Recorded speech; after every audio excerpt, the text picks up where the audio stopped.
Hello friends, welcome back to my channel. और आज मैं आप लोगों से शेयर करने वाली हूँ अपना सेकंड डिलीवरी एक्सपीरियंस, अपनी सेकंड डिलीवरी स्टोरी। जो लोग मेरे सब्सक्राइबर हैं, मेरे चैनल पर पहले विजिट कर चुके हैं, मेरी वीडियोस देख चुके हैं, उन्हें पता होगा कि मैं अपना फर्स्ट डिलीवरी एक्सपीरियंस, अपनी डिलीवरी स्टोरी, अपनी इम्प्लांटेशन ब्लीडिंग स्टोरी भी पहले आपसे शेयर कर चुकी हूँ। और आज मैं आपसे शेयर करने वाली हूँ अपना सेकेंड डिलीवरी एक्सपीरियंस, अपनी सेकेंड डिलीवरी स्टोरी। और साथ ही मैं आपको बताने वाली हूँ कि मेरी जो फर्स्ट डिलीवरी से जो मेरी सेकंड डिलीवरी रही है वो कितनी ज़्यादा अलग रही है, कितनी ज़्यादा डिफरेंट रही है। तो प्लीज़ वीडियो में लास्ट तक ज़रूर बने रहिएगा और चैनल को सब्सक्राइब ज़रूर कर दीजिएगा, जिससे कि मैं आगे भी आपके साथ वीडियो शेयर करूँ तो आप देख सकें। और अगर आपको वीडियो पसंद आए तो प्लीज़ लाइक भी कर दीजिएगा। तो चलिए वीडियो शुरू करते हैं। सो फ्रेंड्स, अगर मैं बात करूँ अपनी फर्स्ट प्रेगनेंसी जर्नी की, तो मेरी जो फर्स्ट प्रेगनेंसी जर्नी है वो सेकंड प्रेगनेंसी जर्नी से बहुत ही ज़्यादा डिफ़िकल्ट रही है। और अगर मैं बात करूँ अपनी सेकंड प्रेगनेंसी जर्नी की, तो वो मेरे लिए बहुत ही ज़्यादा ईज़ी एंड एन्जॉयबल रही है। फर्स्ट मेरी जो प्रेगनेंसी जर्नी रही है उसमें मुझे बहुत सारी कॉम्प्लिकेशन, परेशानियाँ बनी रहीं टिल डिलीवरी।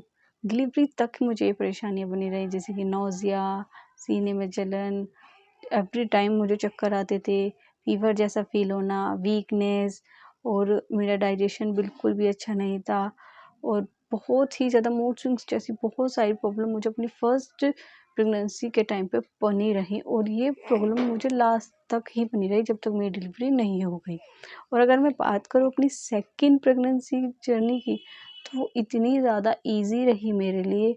ना मुझे कुछ भी प्रॉब्लम हुई, ना मुझे चक्कर आए, ना मुझे फ़ीवर जैसा फ़ील हुआ, ना ही नोज़िया, मूड स्विंग्स, स्मेल वाली प्रॉब्लम, कुछ भी मुझे ऐसा नहीं हुआ। बहुत ही ज़्यादा ईज़ी एंड एन्जॉयबल जर्नी रही मेरे लिए सेकंड प्रेगनेंसी की। और अगर बात करूँ मैं अपनी डिलीवरी एक्सपीरियंस की, जो कि मैं आपसे शेयर करने वाली हूँ, तो वो जो मेरा फर्स्ट डिलीवरी एक्सपीरियंस था, वो सेकंड डिलीवरी एक्सपीरियंस से बहुत बेटर था। अब मैं बात करती हूँ अपनी सेकंड डिलीवरी एक्सपीरियंस की। ऑलमोस्ट 8.5 महीने जब कंप्लीट हो गए, तो हमने डॉक्टर के यहाँ विज़िट किया, जिस डॉक्टर से मेरा ट्रीटमेंट चल रहा था। उसने मेरे जो टेस्ट किए, अल्ट्रासाउंड वगैरह किया और मुझे एडमिट कर लिया गया। एडमिट करने के बाद जो कुछ टेस्ट होते हैं, जो जस्ट डिलीवरी से पहले किए जाते हैं, मेरे सब टेस्ट हुए। उस टेस्ट में जो मेरी पहली प्रॉब्लम सामने आई वो थी कि जो मेरा प्लेटलेट काउंट था वो बहुत ही ज़्यादा कम हो गया था। जितना होना चाहिए था उससे काफ़ी कम था, जिसकी वजह से मेरी डिलीवरी नहीं की जा सकती थी उस टाइम पर। तो उसके बाद मेरा कुछ जो टेस्ट था वो उसे दोबारा से किया गया, कुछ टेस्ट मेरे दोबारा से किए गए, क्योंकि मुझे एडमिट कर लिया गया था और मेरा टाइम भी कंप्लीट हो गया था। और मेरा जो पहले जो मेरी बेटी थी वो सी सेक्शन से हुई थी, तो ज़्यादा लंबा भी नहीं की सकती थी, क्योंकि मैंने जल्दी कंसीव कर लिया था। तो इस वजह से मेरे कुछ टेस्ट फिर दोबारा से किए गए उसी हॉस्पिटल में उसी टाइम। और जब उन टेस्ट की रिपोर्ट्स आने में भी काफ़ी टाइम लगा, हम वेट करते रहे। दिमाग में बहुत ज़्यादा टेंशन थी, क्योंकि प्लेटलेट्स काउंट भी इतना कम था, और सोच रहे थे कि टाइम भी कंप्लीट है, नॉर्मल डिलीवरी हो नहीं सकती थी, और सी सेक्शन करना है, नहीं करना है, या आज होगा या अभी हमें घर भेज देंगे, कुछ भी समझ में नहीं आ रहा था। टेस्ट भी इतने सारे हो गए थे, सारी फॉर्मेलिटीज़ हो गई थी, सब कुछ ऑलमोस्ट कंप्लीट हो चुका था, सिर्फ सिज़ेरियन करना बाकी रह गया था। लेकिन वो प्लेटलेट्स काउंट कम होने की वजह से वो थोड़ा-सा डिले होता जा रहा था, क्योंकि ऐसा डॉक्टर बोल रहे थे, या वहाँ जो भी स्टाफ था, नर्सेज़ वगैरह, जो भी रिपोर्ट्स थी वो यही कह रही थी कि जब तक प्लेटलेट्स का जो काउंट है वो नॉर्मल नहीं हो जाता, डिलीवरी करना रिस्की है। तो बहुत ही ज़्यादा टेंशन में आ गए थे हम लोग। फिर भी उस टाइम हमने कुछ रिपोर्ट्स मेरी और होनी थी, कुछ टेस्ट और होने थे, जिनके बाद ही हमें कन्फर्मेशन मिलेगा कि डिलीवरी होगी या नहीं होगी। तो कुछ टेस्ट फिर दोबारा से वहाँ पे जस्ट हुए। वो टेस्ट होने के बाद फिर हम वेट करते रहे, उनकी रिपोर्ट आई। रिपोर्ट आने के बाद हमें पता चला कि अभी ठीक है, अभी डिलीवरी हो जाएगी। तो नॉर्मल तो नहीं हो सकती थी, सी सेक्शन ही होना था। फिर उसके बाद वहाँ जो जिस डॉक्टर को मेरा सिज़ेरियन करना था, वहाँ हॉस्पिटल में उन डॉक्टर को बुलाया गया। बट मुझे ओटी में जब शिफ्ट कर दिया गया, इतना अनप्रोफेशनलिज्म उस हॉस्पिटल और उन डॉक्टर्स ने दिखाया कि मैं लाइफ में कभी भी नहीं भूल सकती, और ना ही मैं किसी को सजेस्ट करूँगी कि वहाँ जाके अपनी डिलीवरी कराए। क्योंकि मुझे ओटी में शिफ्ट करने के 1 घंटे बाद वो डॉक्टर आई है, जबकि ओटी में शिफ्ट करने के तुरंत बाद ही डॉक्टर आ जाती हैं और वो अपना जो उनका काम है ऑपरेशन सिजेरियन करना स्टार्ट कर देती हैं, अपना जो उनकी ड्यूटी है वो करना स्टार्ट कर देती हैं। लेकिन शायद मुझे नहीं लगता कोई अभी तक ऐसा होगा या कोई भी मेरी तरह किसी को एक्सपीरियंस हुआ होगा कि ओटी में सिर्फ डॉक्टर का ही 1 घंटे वेट किया हो।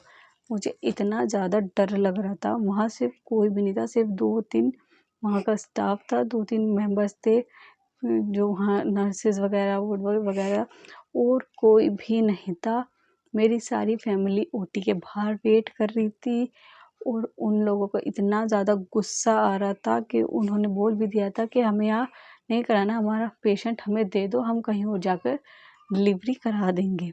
इतना ज़्यादा अनप्रोफेशनलिज्म दिखाया। मैं बार-बार जो वहाँ नर्स मेरे पास थी उससे पूछ रही थी डॉक्टर कब आएगी, डॉक्टर कब आएगी, और मैं वहाँ लेटी हुई थी ओटी में, और इतना ज़्यादा मुझे डर लग रहा था, मेरी आँखों से आंसू जा रहे थे वहाँ सोच के, और अकेलापन और भी बहुत सारी फीलिंग, इतना डर लग रहा था। मैं बार-बार पूछ रही थी उनसे। इतना बुरा एक्सपीरियंस रहा मेरे लिए जो मेरी सेकंड डिलीवरी का, बहुत ही ज़्यादा गंदा एक्सपीरियंस रहा। बहुत ही ईज़िली डिलीवरी हो गई थी मेरी जब मेरी फर्स्ट डिलीवरी हुई थी, जब मेरी पहली बेटी हुई थी। ओटी में शिफ्ट करने के तुरंत बाद वहाँ डॉक्टर आ गई थी, उन्होंने मुझे एनेस्थीसिया दिया था तुरंत ही, और उसके बाद मेरी डिलीवरी भी जस्ट हो गई थी और मुझे कुछ भी प्रॉब्लम नहीं हुई थी। लेकिन इस बार जो मेरी सेकंड डिलीवरी हुई है ना, वो इतना गंदा एक्सपीरियंस रहा। मैंने 1 घंटे पहले डॉक्टर का वेट किया ओटी में ही, उसके बाद वो डॉक्टर आती है, उसके बाद मैंने वेट किया जो डॉक्टर मुझे एनेस्थीसिया देने वाले थे उनका।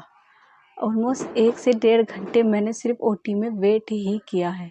पहले वो डॉक्टर आए जिसे सी सेक्शन करना था, उसके बाद वो एनेस्थीसिया देने वाले डॉक्टर आए, उसके बाद ये एनेस्थीसिया देने के बाद एनेस्थीसिया दिया गया, उसके बाद मेरी डिलीवरी हुई है। इतना गंदा एक्सपीरियंस रहा, इतना बुरा एक्सपीरियंस रहा। तो मैं कभी भी किसी को सजेस्ट नहीं करूँगी कि उस हॉस्पिटल में जाके उस डॉक्टर से अपनी डिलीवरी कराए, क्योंकि बिल्कुल भी ये मेरे साथ तो बिल्कुल वहाँ अच्छा नहीं हुआ। उसके बाद मैं आपको एक बात और बताती हूँ कि मेरी डिलीवरी हो गई, फिर मुझे आईसीयू में शिफ्ट कर दिया गया क्योंकि अंडर ऑब्जर्वेशन रखते हैं सी सेक्शन के बाद। उसके बाद वहाँ की लिफ्ट भी काम नहीं कर रही थी, तो इस वजह से मुझे रूम में जो जनरल वार्ड होता है, जो रूम में शिफ्ट करने में भी काफ़ी टाइम लग गया, क्योंकि सी सेक्शन हुआ था, मैं खुद से जा नहीं सकती थी और लिफ्ट वहाँ की काम नहीं कर रही थी। वहाँ के सारे रूम्स जो थे वो ऊपर ही थे, जिसकी वजह से मुझे बहुत ज़्यादा प्रॉब्लम हुई। तो मेरा जो एक्सपीरियंस था वो सेकंड डिलीवरी का, वो बिल्कुल भी अच्छा नहीं रहा। और मैं आप लोगों से ये शेयर इसलिए कर रही हूँ क्योंकि आप जब भी कहीं भी मतलब किसी के साथ भी ऐसी प्रॉब्लम हो ना, तो पहले ही आप वहाँ के बारे में जानकारी निकाल लीजिए कि हॉस्पिटल कैसा है, यहाँ का स्टाफ कैसा है, डॉक्टर कैसी है। उसके बाद ही आप लोग वहाँ अपनी डिलीवरी या अपना ट्रीटमेंट कराइएगा, वरना बहुत प्रॉब्लम होती है। तो फ्रेंड्स, ये था मेरा सेकंड डिलीवरी एक्सपीरियंस, जो कि बिल्कुल अच्छा नहीं था। तो आज की वीडियो में बस इतना ही। वीडियो कैसा लगा ज़रूर बताइएगा, चैनल सब्सक्राइब करना मत भूलिएगा, और वीडियो पसंद आए तो लाइक कर दीजिएगा आप। बाय।